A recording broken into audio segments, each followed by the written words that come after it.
name is Jennifer Bird, and welcome to my professional development Math App Attack, where we're going to be looking at how to select quality apps for your students. I'm a candidate in the Master of Education of Instructional Technology at Kennesaw State University. My name should really be Laura Ingalls Wilder because I'm old school, but I'm also a wife and a mom, and after watching my very own children use technology to learn, I realized its capability in helping students. So after 10 years at home with my kids, I went back to work and back to school. And throughout this process, I learned that technology is so wonderful to help our students. I need to give you a little bit of background before we start for my project. In the fall of 2013, I was sitting in my classroom with frustration written all over my face when one of my team members walked into my classroom. She asked what was wrong, and I explained like I felt like my math lessons were falling short. At that time, I had a classroom of 17 early intervention and English language learners in a one-to-one iPad environment. We were in our first weeks together, and I knew that failure was not an option for these fifth grade students. I also understood that my enthusiasm was not enough for these students. Several of them had been retained due to math scores in previous grades and knew the power of defeat. Others were in danger of not passing the math portion of the CRCT, or Criterion Reference Competency Test, that Georgia gave in the spring. Fifth grade is a critical year in Georgia for those students to pass both the math and the reading portions of the test to promote to sixth grade. Many of my students were struggling with current standards because they didn't know basic math facts and lacked number sense. After a long pause and offering me M&Ms, my coworker looked at me and pointed to my iPad cart next to my desk and said, "Put those babies to work." We were already using iPads throughout the day to integrate technology into all of our content areas. But aha! Now I had an idea of how to help my students. I would use iPads during the day for math remediation during morning work and continue to use them in rotations during math time in the daytime during class time. But how would I achieve choosing high quality apps? Technology integration was a no-brainer for me, but where would I begin? I began by looking at research-based, learner-centered best practices. So I'm going to share with you in this presentation how I chose to help my students. In this presentation, I hope to share three things with you. The first is how to help your students with math fact automaticity. This is the first step for me. My students didn't know basic math facts, so that's where I needed to start in my app selection.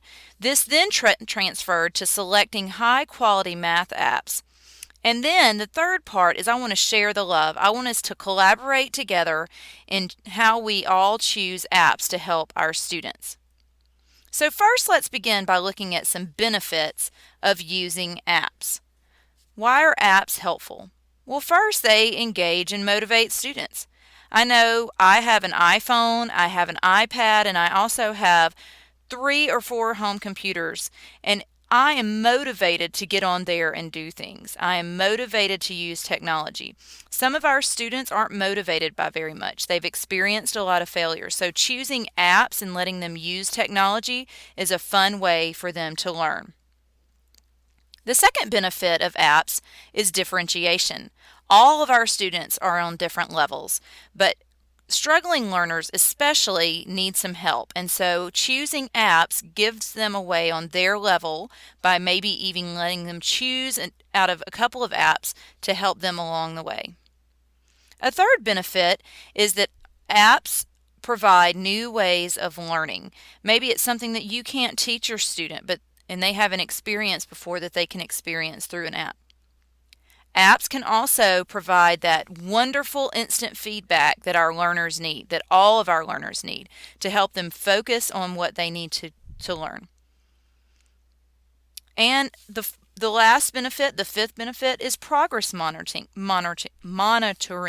There are many apps where you can use the benefits that comes with that app that's built into it to monitor your students, and that your students can use to self-monitor. The next part of the presentation, I want to share with you how to choose quality apps. There are many apps out there. They're all brightly colored and they're very alluring, but how do we choose students that are right choose apps that are right for our students. Well, I really struggled with this, and this was trial and error for me at first.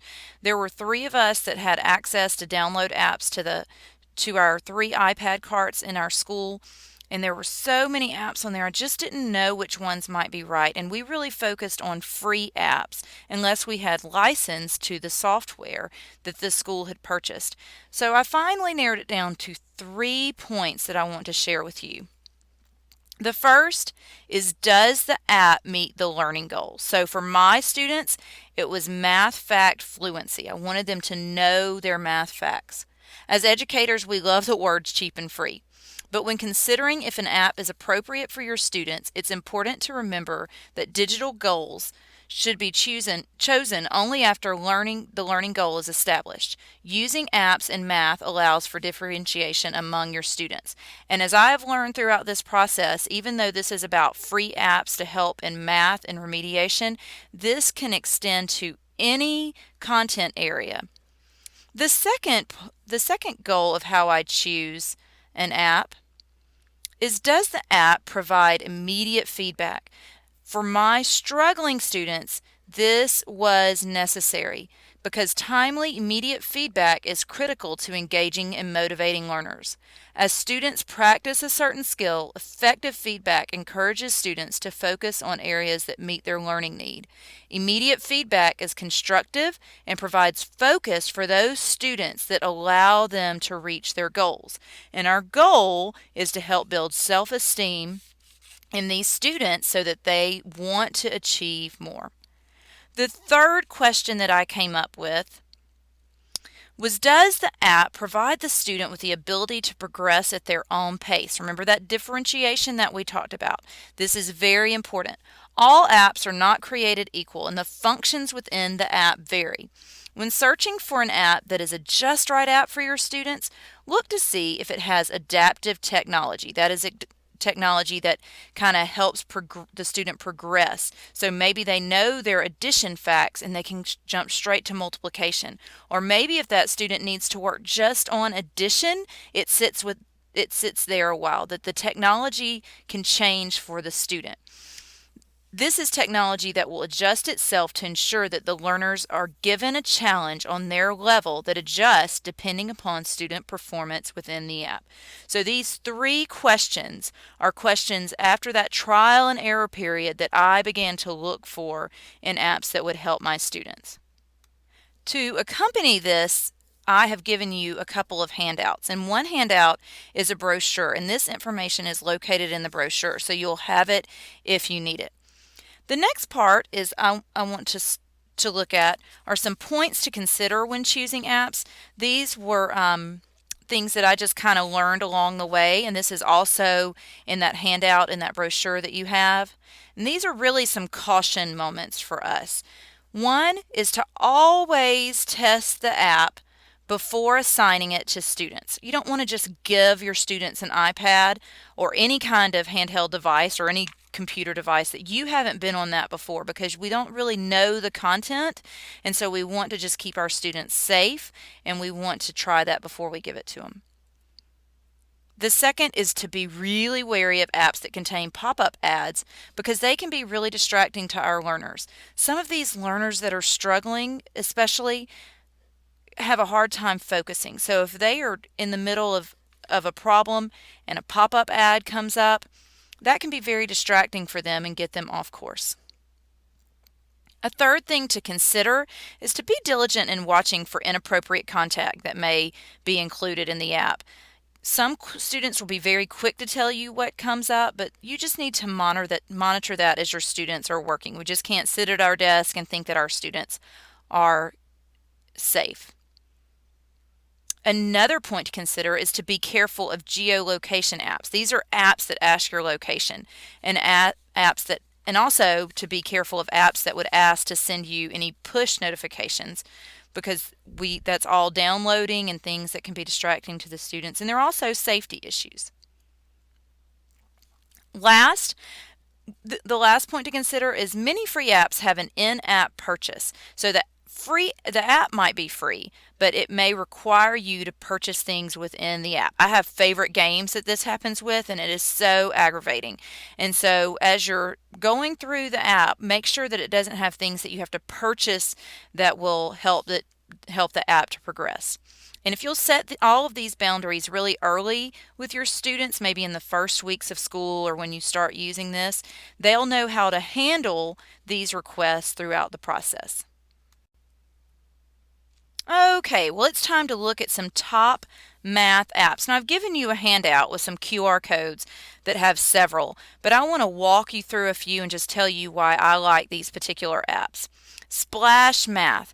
My students loved this, and it was leveled by grade. And so if I had a student that maybe wasn't working on the 5th grade level, I could assign them the 4th grade or the 3rd grade and just tell them that it was practice, and they were able to practice some of those skills, because my students couldn't meet current math standards because they didn't know those initial standards they needed to know coming in. So Splash Math has an app for each grade level. Math Monsters. My very own kids love this. This is like a bingo game, and it has all of the operations: addition, subtraction, multiplication, and division located within it. Math Puppy. You know, some games are just flashy and just right to math. Math Puppy, it has a little puppy dog. The girls especially like this game because it has this cute little puppy that's frolicking throughout the game. There are a couple of things they can choose from. There's a bingo part of the game, and there's a math challenge in Math Puppy. Mustache Math. This is just fact practice. These apps that I'm giving you right now are more for remediation, but they can be used for students to practice. So it is fact, all of those operations: addition, subtraction, division, and multiplication. Again, just practice. Sushi Math focuses on addition and multiplication. And the last one on this slide is Math Flashcards.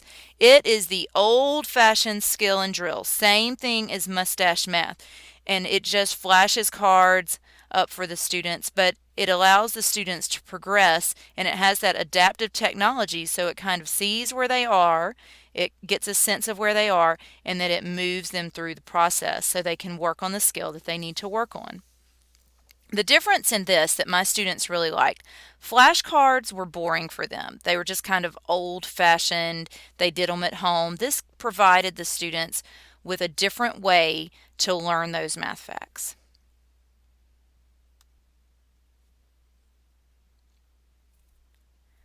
Okay, the next part I want to talk about are insightful blogs and sites that I found along the way. One part through that trial and error process, hopefully you will be a step ahead of where I was, and we can collaborate together better in how to work this process. But I found a lot of that through those research-based, learner-centered practices. And what I understood is that in my love for technology, there are many people that are much better at this than I am. And so I wanted to look at blogs and websites of people who were just as passionate but maybe had a little better info. And so I've given you a few of these blogs that I found helpful. The first is Educational Technology and Mobile Learning. It has a search bar at the top. If you just kind of put in what the topic, and it's not just about free apps. You can find anything you want to know about technology, but if you put in specifics what you want, maybe you're not looking for math fluency for your students. Maybe you're looking for really great apps for, let's say, fractions. You can type that in the search bar and it'll give it to you. A second site that I like is Edudemic. Edutopia is probably one of the most thorough sites. The last site is Free Technology for Teachers. This is a blog by a man. His name is Richard, and it has a variety of topics that are covered in the blog. I really like his blog because it is so thorough. I go to this site every day to see what's new just because he has such great information. As we reach the end of our time together, I wanted to share with you a quote. Will Rogers said, if you don't like the weather in Oklahoma, wait a minute and it'll change. And I find this is true with technology. That's why I wanted to share with you through the handouts and through this presentation different places that you could find technology, because as soon as one app just gains notoriety and people love it and they're sharing it, another is there to take its place that is flashier and new. My advice is to just try different apps with your students. It engages the learners, it motivates the learners, and you'll also learn a lot along the way. Thank you so much for participating. I'm grateful that you chose to do this, and I hope it was helpful. I have created a collaborative space that you can share some of the apps that you like. I know that some of you, along with me, have found Edmodo to be really helpful. We have used MobyMax together and DigitWiz. Those are free apps through Edmodo, even though that it has to have a license, but there are so many options. Please feel free to share and let me know how you're doing. Thanks. Bye.